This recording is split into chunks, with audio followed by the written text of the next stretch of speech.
Apa sebenarnya pembeda salaf dan salafi? Salaf asli dan tidak asli.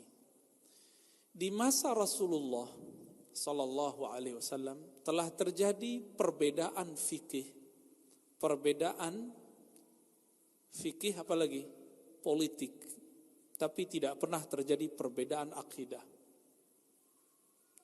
Dan di masa Rasulullah perbedaan fikih itu Rasulullah telah toleran terhadap itu, berlapang dada terhadap hal itu. Kalau di zaman Rasulullah dibolehkan, apatah lagi di zaman sahabat Nabi, apalagi di zaman kita sekarang. Ini sebagai contoh. Kalau kita membuka kitab fikih muamalat, fikih muamalat paling gampang yang berdasarkan hadis Nabi itu Bulughul Maram. Disebutkan muamalat di zaman Nabi dan salafus saleh cuma 24. Di situ tidak ada kredit, tidak ada GoPay, nggak ada di situ. Gojek apalagi, ya, Grab apalagi, nggak ada di situ. Tidak ada bukan berarti haram, maka diperlukan elastisitas memahami fikih, dan Nabi membuka ruang itu. Kenapa? Fikih selalu berubah, tapi syariat tidak pernah berubah.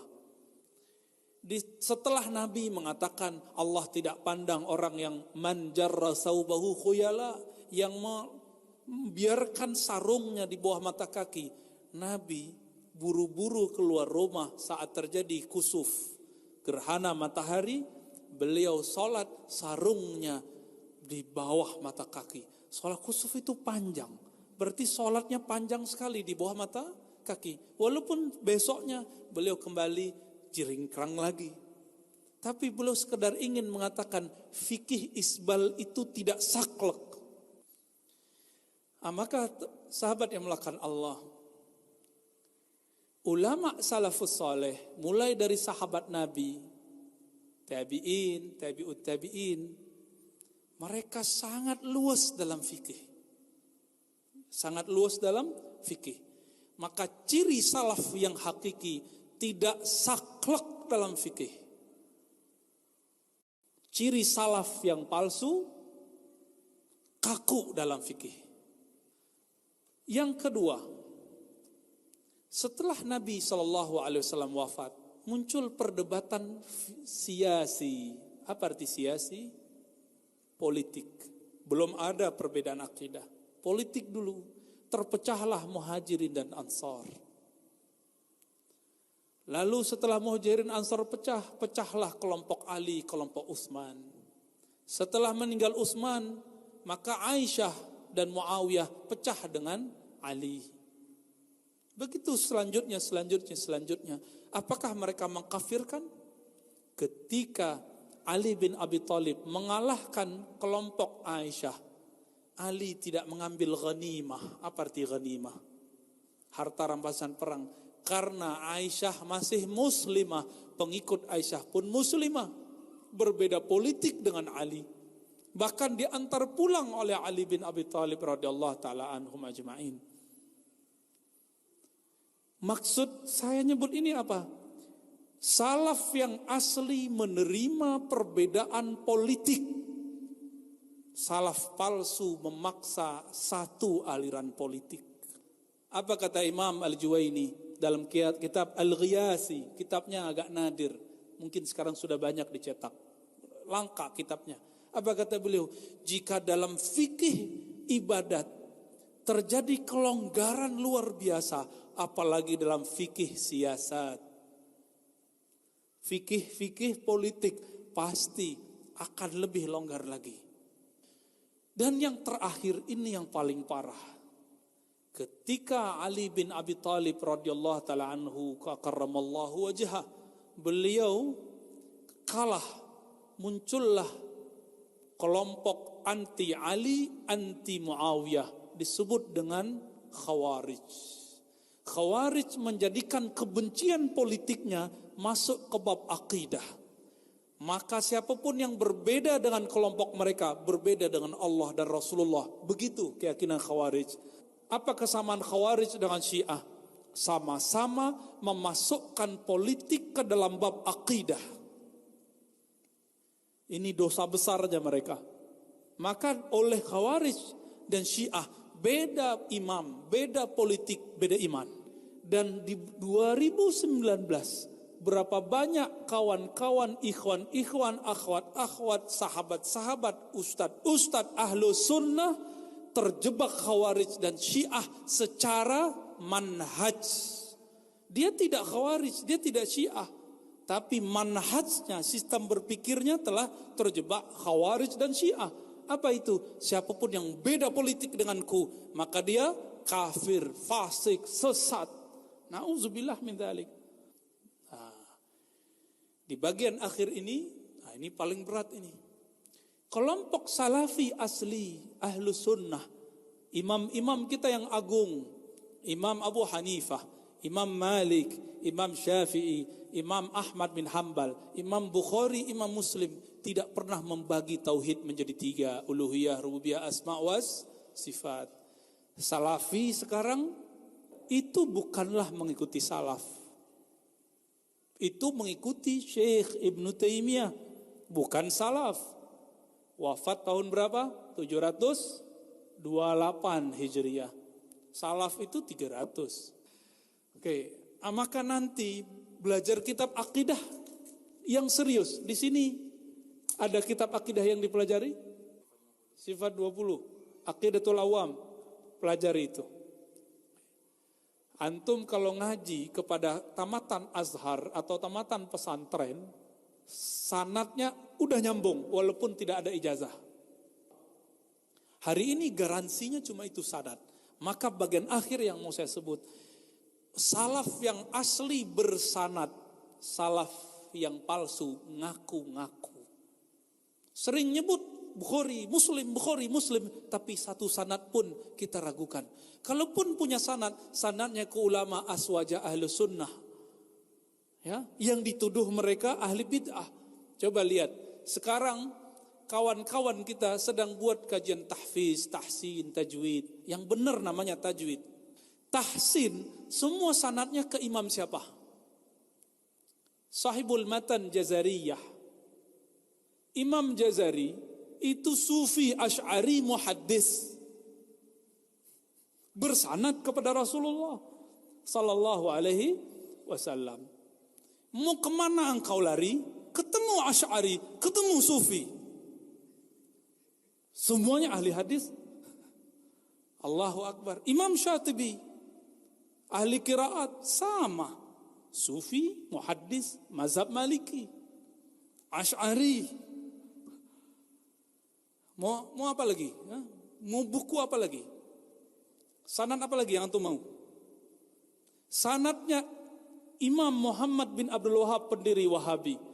Kemana sanadnya? Sanadnya ke Muhammad Hayat As-Sindi, Asy'ari, bukan, Maturidi, Naqsyabandiyut Tariqah, pensyarah kitab Al-Hikam dan kitab-kitab tasawuf yang lainnya. Gimana kita? Ya? Mau lari kemana? Apakah ini hoax? Kita bisa buktikan. Semua biografi Syekh Muhammad bin Abdul Wahhab menyebutkan nama Muhammad Hayat As-Sindi. Dan Imam Muhammad Hayat As-Sindi punya kitab sanad, itu bisa di-download.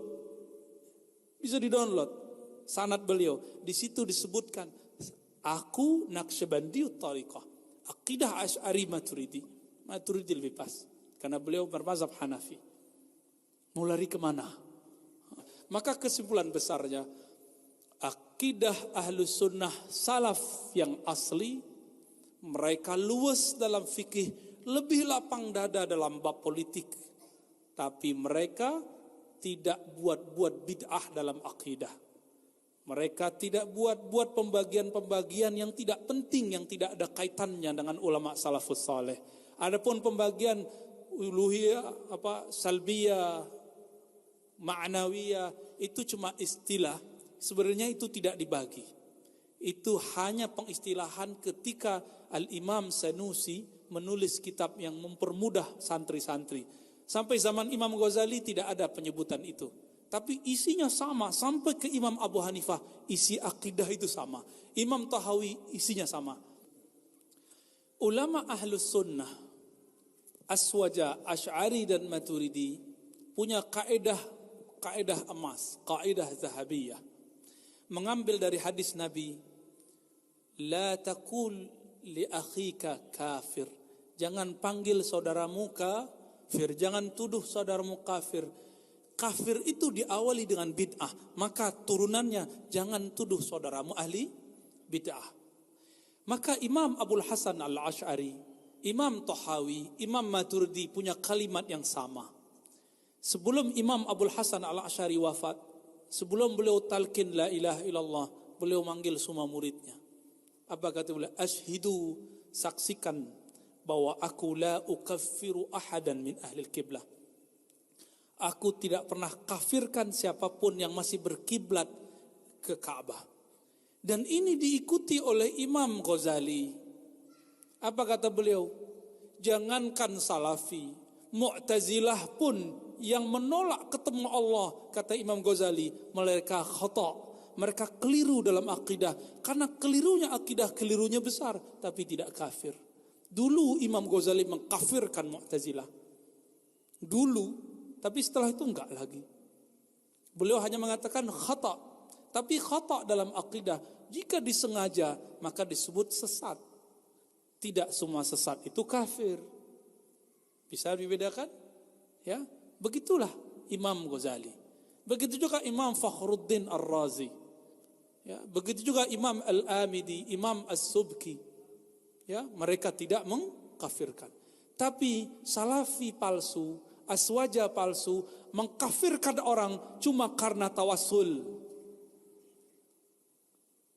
Mengkafirkan orang cuma karena istighosah dan menjadi kuburiyun. Oi, kuburiyun. Sarkup, sarjana kuburan.